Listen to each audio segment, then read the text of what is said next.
colleagues from South America for all the things that they are teaching me this week about this. There's been a great deal of hysteria in the United States about Zika, and we haven't had to deal with it yet.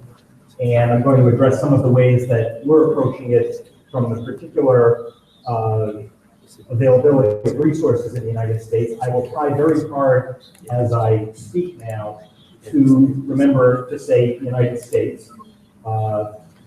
Most people in the United States would just say America, and I realize that almost everybody in this room is from America. I'm going to focus for the most part on the United States. And the approaches that we've been given by our authorities like the Centers for Disease Control and other national groups. I use this slide of our mascot at Yale, the mascot of our football team, the Bulldogs. Our high-risk Stepford's group uses the bulldog delivering a baby. I may have to change the mascot considering the number of patients we're seeing concerned about Zika at present. I pulled this from Google this morning, and obviously there's a great deal of interest in this from around the world, over 127 million Google references to Zika virus. The guidance we've been given in the United States as of this week remains the same. In the babies and the mothers. I think the most important thing that I've learned in the last 2 days, repeated so well in Gustavo's talk, is that microcephaly is the sign, not the disease. And I'm trying very hard to shift my own thinking right now to focus on the brain and not the sign. The CDC shared this with us and has made certain recommendations to us in the United States, including that we have somebody who's in the first week of illness. We PCR. This is available, all the testing that we have, serologic testing that we have available in the United States. At the moment, it's only available through the Centers for Disease Control. So we have to send samples through our state departments of health to the CDC at their lab in Colorado. They are recommending that if we see somebody from 2 to 12 weeks of exposure, and right now there are a lot of those for us people who've been on vacation in the Caribbean, many part of Latin America. We also have a large population in the United States of immigrants, and many of those have been home or recently arrived. So we have a lot of people who've been exposed. They're recommending we get the IgM testing and confirmatory testing, which can be titers in order to determine the specificity of these results. I spoke to one of the OBGYN people at CDC on Tuesday and asked if they had any data they could release on how many tests they received, on the number of positive tests, and they were unwilling to release anything publicly at this time. One of the most disconcerting parts of all this for those of us practicing in the US right now is that they also have no data on the characteristics of the tests that they're offering us in terms of sensitivity and specificity. So we are left with some, the next 3 slides are intended as what we call, oh my God slides. If you can't read it in the back of the room, don't worry, the people in the front of the room can't see it either. And these are the flow diagrams that the CDC has released for what we should do. And basically this is for someone who's traveled to an endemic area. It gets even better when we look for the person who lives in an area with endemic Zika virus transmission, which many of us assume will include Florida and other parts of the southern United States within a few months. But all roads lead to one place in these flow diagrams, and it's ultrasound. So one of the key things that I hope ISWAG will be able to help with and that our colleagues in this room from the affected areas will help us log with, is developing good ways to help our colleagues in determining which babies are affected using ultrasound. And this is one other slide just to show the number of bits of information that I'm required to provide to the state of Connecticut for anybody who I want to send a blood test on for Zika virus. And every state department of health has a similar form. So this is involving a large amount of work for the practitioners in the United States. And part of me sometimes thinks maybe we shouldn't worry about the blood test. And if somebody's been in an endemic area, maybe we should be doing ultrasounds, although we don't know when to start or how often they should be done. And I'm hoping that we will learn that also rapidly from our colleagues in Latin America.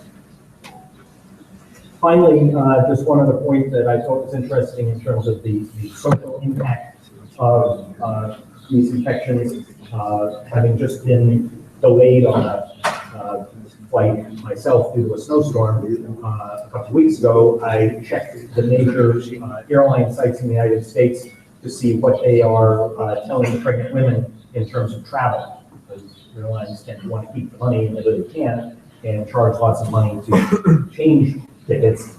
And basically, all of the major airlines in the United States that fly to the Caribbean and to Latin America have offered pregnant women the opportunity to change flights to a later date with no fees. Normally they would probably charge between $100 and $200 for a change fee. So this has been recognized, and at least for physicians in the United States who need to have conversations with women who may have planned vacations for business travel to affected areas. This one aspect of their care is a little bit. Those are the main things that I wanted to talk about. This is the ISWAG interim. Oh, somebody talking? No, I'm not talking. Somebody's talking about it. Are you talking about now? Okay, I'm sorry. Those are the things I have to say, and I'll turn it over to my friend Mauricio. Thank you. Okay, thank you, Josh.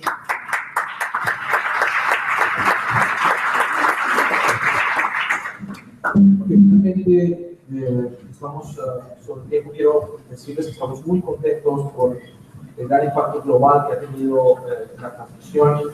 Les voy a mostrar, hemos trabajado a lo largo de estas semanas en un statement de ISWAG con la colaboración de todos los miembros de un grupo especial, donde esto va a salir publicado en los próximos días como parte de las recomendaciones de ISWAG. Y quiero ser enfático que ISWAG lo que quiere hacer es recomendar cómo seguir el reto desde el punto de vista de lo que hacemos, desde el punto de vista del diagnóstico molecular. Así que esto básicamente es un statement transitorio que puede ir cambiando en cuanto a lo que se ha publicado y dentro de lo que nos tenemos que determinar desde el punto de vista de qué tiene que hacerse desde el punto de vista del diagnóstico prenatal con ultrasonido. Así que si hablamos 3 minutos acerca de lo que es todo lo que significa el abordar el diagnóstico del virus desde el punto de vista clínico, desde el punto de vista de infección fetal, pues tenemos claro que no existe en el momento ninguna vacuna, ningún medicamento disponible para prevenir infección. Todo lo que tenemos que hacer en los diferentes países del mundo es tratar de controlar el vector realmente para disminuir la probabilidad de transmisión de infección fetal. El diagnóstico, como han escuchado aquí, como escucharon a Diana, depende de una serie de test en general, entre los cuales se encuentra la parte de la administración de la PCR, en sangre materna y en el líquido amniótico cuando se considere, y ya mostró Josh y Adriana y Gustavo cuáles son las indicaciones. Entonces la otra parte es como tratar de establecer un algoritmo lógico desde el punto de vista del seguimiento, en recomendaciones que abarquen todos los países, y de hecho queremos ser muy claros. Y eso lo que quiere es que todos los países tienen incluidos, y muy seguramente va a haber variantes en algunos países, según las indicaciones de su sistema de salud. Pero en términos generales, ¿qué se debería considerar? Lo primero que se debería considerar para el seguimiento y estar seguro de que estamos ante una serie de efectos, y como decía Gustavo, no solamente de microcefalia, sino además de eso de lesiones cerebrales, es estar muy seguro de la edad estacional. El siguiente paso es determinar cuáles son los parámetros para evaluar el ultrasonido según la edad nacional y poder encontrar el momento en el cual esas alteraciones pueden aparecer, no solamente según la edad nacional, sino el momento en que se produjo la infección. El tercer punto es cómo determinaríamos o deberíamos hacer el seguimiento, o cada cuánto debería ir la paciente a un seguimiento con ultrasonido, según sea su decisión y la determinación de diferentes países. Ustedes saben que en países, hay algunos países en los que se admite la terminación del embarazo, otros países en los cuales no, pero es claro que es una decisión de la paciente si desea seguir o no con el embarazo, dependiendo de los hallazgos. ¿Cuáles son las desviaciones desde el punto de vista de los hallazgos que son normales o los hallazgos anormales? Y el día de Gustavo ya lo ha mostrado, que existe una gran variedad de posibilidades y que estamos, como dije al principio, aprendiendo en función de la universidad. Y finalmente, ¿cuál es la aproximación del manejo postnatal? Obviamente hay que seguir estos recién nacidos, tiempos posteriores, para poder determinar ese parámetro. Así que, en términos generales, quiero mencionar una cosa de cada parámetro para que lo podamos tener en vista del tiempo y de la transmisión. Lo primero es que tenemos que estar seguros de la edad nacional y entre los parámetros de comunicación de uso es que si está seguro de la edad nacional, determinando de la edad nacional que tiene población confiable en la semana 14 para poder determinar las alteraciones de sensibilidad en el crecimiento del encefálico. ¿Okay? Si esto no está disponible a la semana 14, pueden utilizar establecer los parámetros basados en la fecha de la última regla para poder determinar la edad nacional y el uso de las instrucciones cefálicas de los métodos de la edad nacional podrían ser utilizados en este pero tienen muchas limitaciones, así que esto debería ser descartado. Siempre debe estar teniendo el parámetro más crucial para determinar. Así que, si nosotros determinamos qué es lo que se tiene que ver dependiendo de la reflexión, por debajo de la semana 14, posiblemente la muchísimo para caudar un seguimiento con viajes comunitarios, después de las 14 semanas, la arqueología de niveles documentales, las conferencias cefálicas, las conferencias seminarias, y obviamente empezar a estudiar la comunidad según los datos que nos ha mostrado a Diana, de los tiempos y los grupos de lesiones que ha habido en Brasil, y la recomendación de Gustavo, que la microcefalia es un signo, más no es el hallazgo desde el punto de vista de las posibles lesiones que podemos encontrar. Siempre evaluar la anatomía fetal, la medición de los signos laterales, acuérdense que siempre nosotros desde el punto de vista de la neurología fetal determinamos que la vesícula urinaria podría llegar a ser la primera manifestación de una lesión fetal. Más adelante, la parte de seguimiento. Tal vez ustedes tienen entonces en el último. ¿Cuál debería ser su última solución? Si nosotros establecemos que el contenido para seguimiento después de haber establecido el patrón específico de la paciente llega al médico para poder determinar si existe o no un compromiso fetal. Lo más importante es que si puede una lesión cerebral, y esto debe ser de 4 a 6 semanas, que queremos nosotros en nuestro estudio lógico. Pero obviamente eso depende de cada país y de cada caso analizado de manera independiente. Así que esa es la recomendación. Como mínimo, de 4 a 6 semanas el seguimiento debería hacerse, obviamente dependiendo de los hallazgos, de las características de la lesión y la decisión de la casa. Finalmente, ¿cuáles son las lesiones desde el punto de vista normal? Obviamente, uno debe determinar por estos parámetros las lesiones cambian con el diagnóstico de microcefalia. Así que listo, es posible son órganos cerebrales, que me voy a referir esto ya Gustavo la última positiva para decir es que es muy importante el seguimiento al nacimiento de estos pacientes. Muchos pacientes que han salido en los últimos días, de hecho, había una publicación reciente en el cual, de ayer, en el cual el seguimiento y la búsqueda de enormes debe estar en las secreciones y en algunos tejidos fetales, que es muy importante y recién nacido para poder determinar. inclusive ha reportado instituciones similares a tiempos posteriores que tenemos que aprender a ocuparnos de esto. ¿Ok? Con esto vamos a dar cerrada nuestra sesión de virus del Zika. Vamos a abrir 2 minutos mientras se prepara Lali para empezar nuestra segunda sesión del día, para dar algunas preguntas a los expertos, para Adriana, para Gustavo, que quieran ustedes hacer. Así que hago la sesión para 2 preguntas. ¿Quién quiere hacer alguna pregunta o hacer alguna apunte? Ok, doctor, ¿le podemos llevar el micrófono?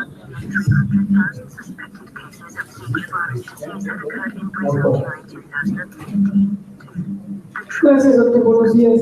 A mí me quedó la inquietud. Veo que como parte de los estudios que se pueden realizar es el estudio de amniocentesis. ¿Qué se está esperando encontrar en el resultado?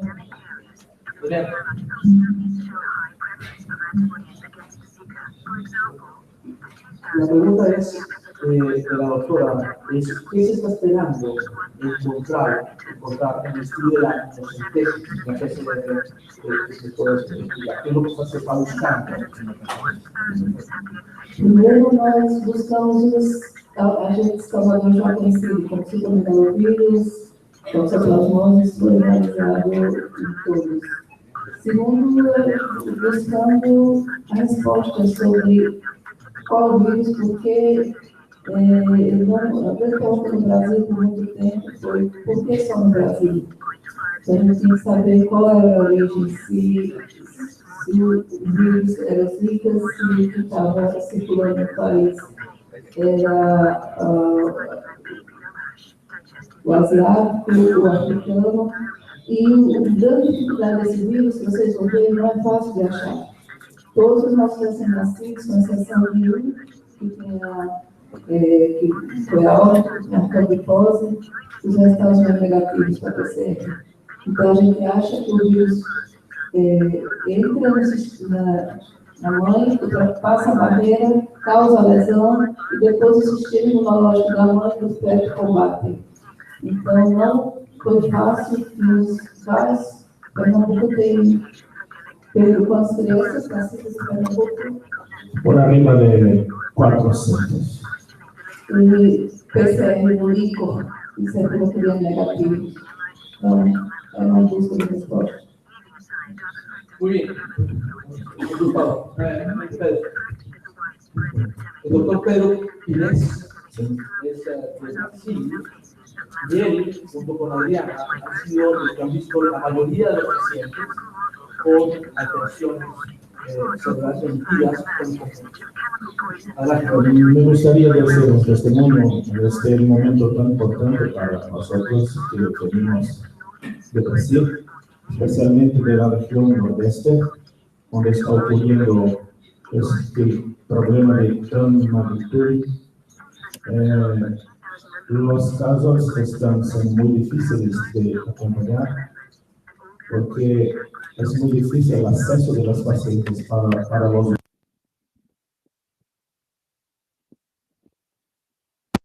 como quien está en el foco de todo el gran problema que es Pernambuco, a donde trabajo y a donde empezaron a notificación de los casos. Este momento para mí, para Adriana, ha sido muy importante por todo el apoyo que hemos recibido.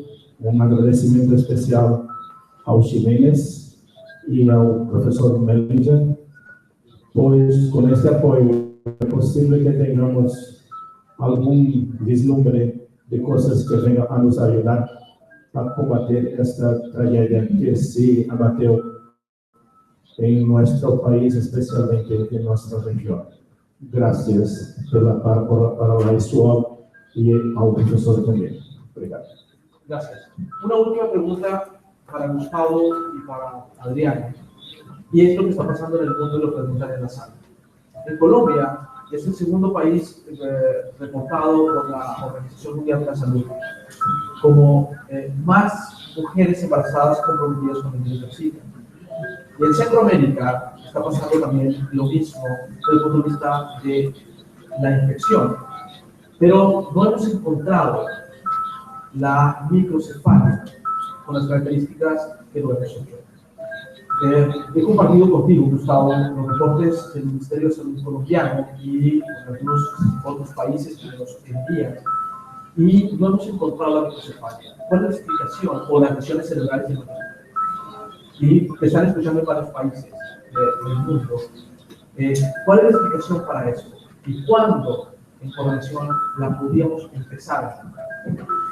Lembrar que, como eu falei, é um vetor que está sendo transmitido, o vírus está sendo transmitido lentamente, mais rápido que a gente esperaria, e que existe um tempo até se ter a microcefalia. A pergunta inicial tem que fazer é, está tendo uma barreira?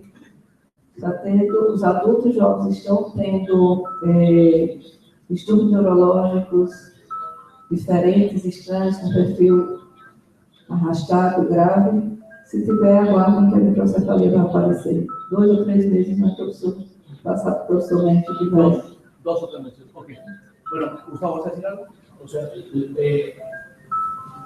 cada vez que pasa algo así, que es nuevo, o sea, lo primero que uno piensa, y yo he escuchado acá a mucha gente que dice, es una conjuración, es una conspiración, hay cualquier cantidad de historias. O sea, la historia de la configuración empieza con la Fundación Rockefeller, que lo hizo, las compañías médicas que lo han hecho para darnos plata, cambiamos genéticamente en 1947, para hacer, o sea, que son cosas que muchas veces no tienen sentido.